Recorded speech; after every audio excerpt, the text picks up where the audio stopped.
The National Post reports 4 in 5 immigrants to Canada relying on food bank. And this is coming from a brand new Toronto report from food banks.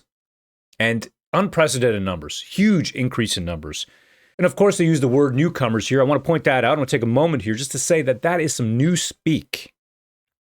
Because they don't even have the guts to say immigrants anymore. Because if you use the word immigrant, then possibly that's a racist word. It's not politically correct. Through the destruction of our language and what we can say and what we cannot say, shall they create a new world out of these ashes? Words completely banned. Words have power. Words have meaning.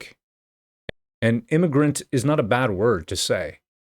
When my parents came here, my father with a master's engineering degree from England, and my mother with a chemistry degree as well as a degree in education, they were immigrants. I was a baby, 8 months old. And the newcomers, immigrants who are coming in, we've seen a huge uptick, and I've done other videos, you can check those out, about the actual refugee asylum claimants. Those numbers are way up. Under 500 people when Trudeau got in claimed refugee status from India. And even the Indian government itself is saying, hey, listen, you guys are pulling in extremists. That's what you're doing. The ones who are claiming asylum, you're pulling in the extremists. Pro-Khalistan protests in Canada raise refugee claim concerns for New Delhi. New Delhi suspects that some young temporary residents from India might be participating in pro-Khalistan protests in Canada as a means of buttressing, fortifying the refugee claim in the country. Who's Hungry Report 2024, trapped in poverty, unprecedented hunger in Toronto. Daily Bread Food Bank, as well as North York Harvest Food Bank put this together. Key findings, 3.49 million food bank visits. 38% increase in use compared to the year previous. Portrait of new food bank clients. 4 in 5 new client, meaning a food bank user, are newcomers, immigrants in Canada for less than 5 years. The percentage of refugee claimants doubled from last year to 12%. And among the new clients, 4 in 5 are immigrants compared to only 1 in 5 of existing clients.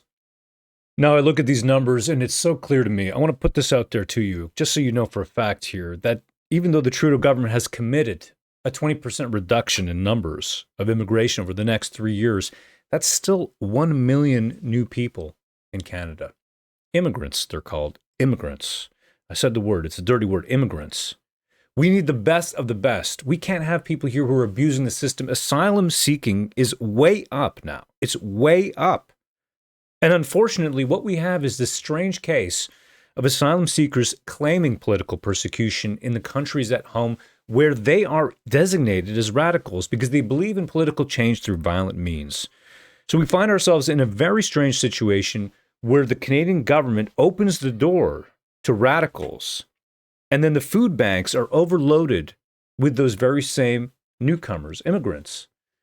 And our own people work out of their cars, living insecure, precarious lives. How many of you know somebody right now who's facing that kind of difficulty? And yet our government is addicted for some reason, whether it's to prop up the GDP or to fulfill some kind of UN goal, who knows? But they are addicted to mass immigration. And nobody really wants to stand up and say, hey, look, enough is enough. The Trudeau government, of course, have talked about a 20% reduction in targets. But if you look at the stats, over the next 3 years, that still means over 1 million new people. And I put it before you, my fine audience, viewers, thank you so much for being here, that it neither serves those immigrants nor our own people here. It doesn't serve anybody. India is not sending us their highest educated engineers and doctors. They're not sending us cardiac surgeons. They're not sending us even family doctors. And when people do get here, even if they got some education, of course, the system is set up in such a Byzantine manner as to escape any kind of logical analysis. And our own people here who faced, and I think the word is persecution. It sounds a little bit shrill, but the word is persecution, as our own nurses have been unable to work because of a private personal medical decision that they wished to take that did not align with the government's goals. I still remember when I was analyzing the British Columbia health bill, those changes,